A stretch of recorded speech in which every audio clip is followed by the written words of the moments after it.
But मेरी बुरी किस्मत, शूट वाले दिन तक भी मेरे पास कोई सैंपल नहीं आया और मेरे सारे के सारे पैसे डूब गए। लॉन्च के 8 महीने बाद मेरा ब्रांड शुरू होने से पहले ही बंद हो गया। Hey guys, what's up? Gary here and welcome to the episode 2 of our brand story। जैसे कि मैंने पिछली वीडियो में बताया कैसे मुझे एक क्लोथिंग ब्रांड बनाने का आइडिया आया, कैसे उसका नाम और टैगलाइन डिसाइड किए। In this video I will talk about how I design the logo, manufacturers कैसे ढूंढे, ब्रांडिंग और मार्केटिंग कैसे की एंड वेबसाइट सेटअप कैसे किया, in which I completely failed and there is no lie about it. So let's get on to the story. So logo designing के लिए सबसे पहले मैंने एक रफ पेपर पे स्केच ड्रॉ किया and then I reached out to friend who was a graphic designer and उसने मुझे मेरे स्केच के 4 to 5 वेरिएशंस बना के दिए एंड उसमें से मुझे एक पसंद आया and decided it will be the logo of our brand. As you can see on the screen, this was the first logo of our brand Grey Heron. So logo design करने के कुछ ही time बाद Covid आ गया 2019 में and मुझे अपने brand पे काम करना बंद करना पड़ा। बट उसके 1 साल बाद अगस्त 2020 में मैंने डिसाइड किया I will move back to India और मैं अगस्त में इंडिया वापस आ गया। इंडिया वापस आने के बाद 1-2 महीने तो ऐसे ही निकल गए, बट देन आई रियलाइज कि I should get back to the work and सबसे पहले तो मैंने अपने रूम में एक छोटा सा इकोनॉमिकल सेटअप लगाया और वाइट बोर्ड पे नोट डाउन किया द थिंग्स जिस पे मुझे अभी काम करना था। सबसे पहले जो मैंने अपना बिजनेस रजिस्टर किया, ट्रेडमार्क फाइल किया, which is very important so that in future आपके ब्रांड की कोई आइडेंटिटी चुरा ना सके। ये सब काम मेरे लिए मेरे सीए ने कर दिए। Then the next step was finding the manufacturers and designing the product. मेरे लिए एक थोड़ा मुश्किल था because I come from a farming background.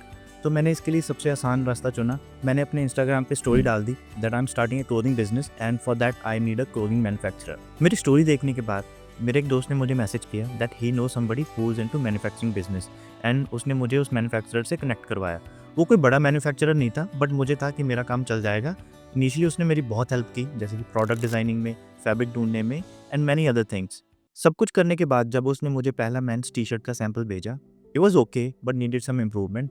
But जब उसने वुमेन्स का सैंपल भेजा, आई वाज कम्प्लीटली शॉक्ड। मेरे होश उड़ गए देख के कि ये क्या बना दिया। मैंने उसको कॉल किया एंड टोल्ड हिम कि सैंपल बिल्कुल भी सही नहीं बना एंड ही सेड कि we will fix this and we will move with the production. मैंने उस पर ट्रस्ट करके प्रोडक्शन के लिए ओके बोल दिया एंड उससे कंफर्म किया कि कब तक मेरे पास सारे प्रोडक्ट्स के सैंपल आ जाएंगे because I had to schedule a shoot, website product images के लिए और सोशल मीडिया कंटेंट के लिए। उसने मुझे डेट दे दी कि इतनी डेट तक आपके सैंपल्स आ जाएंगे और मैंने उसी अकॉर्डिंग अपना शूट स्केड्यूल कर दिया। बट मेरी बुरी किस्मत, शूट वाले दिन तक भी मेरे पास कोई सैंपल नहीं आया और मेरे सारे के सारे पैसे डूब गए। और जो शूट का नुकसान था it was around 1 lakh. But मैंने हिम्मत नहीं हारी और इसको इग्नोर कर दिया और सोचा कि आगे बढ़ते हैं। और कुछ दिन बाद मेरे पास लड़कों के सैंपल आ गए, लड़कियों का अभी तक कुछ भी नहीं आया था। Then I decided I will proceed with the men's shoot. मैंने अपने दोस्त के जिम में शूट किया और वहाँ से मुझे अपनी वेबसाइट के लिए और सोशल मीडिया के लिए कंटेंट मिल गया। लेकिन जब मेरे पास लड़कियों की प्रोडक्शन आई, वो प्रोडक्ट्स ऐसे थे, उनमें बहुत ऐसी कमियाँ थी जो अब बिल्कुल भी फिक्स नहीं हो सकती थी और उसको मैंने कम्प्लीटली डिस्कार्ड कर दिया एंड वो लॉस बहुत ज़्यादा था। It was around 6 or 7 lakhs जो मुझे बेयर करना था without even starting a business. इतना सब कुछ होने के बाद एक पल के लिए तो मुझे लगा कि ये मुझे छोड़ देना चाहिए, बट फिर मैंने खुद को इमेजिन किया इसके बिना और मैं समझ ही नहीं पा रहा था कि मैं आगे ज़िंदगी में क्या करूँगा बिकॉज मैं तो पिछले 3-4 साल से सिर्फ इसी की प्लानिंग कर रहा हूँ। तो मैंने डिसाइड किया आई विल मूव ऑन जो मेरे पास है and I will launch the men's only brand. अब बारी थी वेबसाइट डिज़ाइन करने की। आज के टाइम पे वेबसाइट डिज़ाइन करना बहुत आसान है बिकॉज ऑफ शॉपिफाई। हम आज भी शॉपिफाई ही यूज़ करते हैं।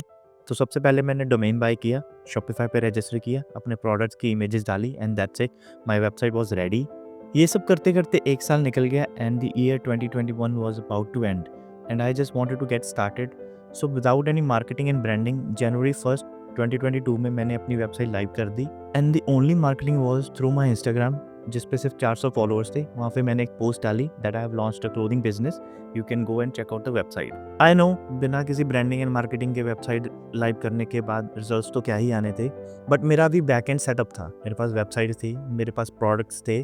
अब मुझे सिर्फ ब्रांडिंग करनी थी, मार्केटिंग करनी थी एंड उसके लिए मैंने एक बंदा हायर किया and he started running Meta ads for me. But 2-3 महीने एड्स रन करने के बाद कोई रिजल्ट नहीं आया and I started to stress out because मेरी लाइफ के 3 साल और 15 लाख रुपए इन्वेस्ट हो चुके थे एंड रेवेन्यू अभी भी ज़ीरो था। लेकिन इन सब में बिजनेस करने का बुरा पार्ट पता क्या है? आपके फ्रेंड्स एंड रिलेटिव्स कभी भी आपके कस्टमर्स नहीं बनते।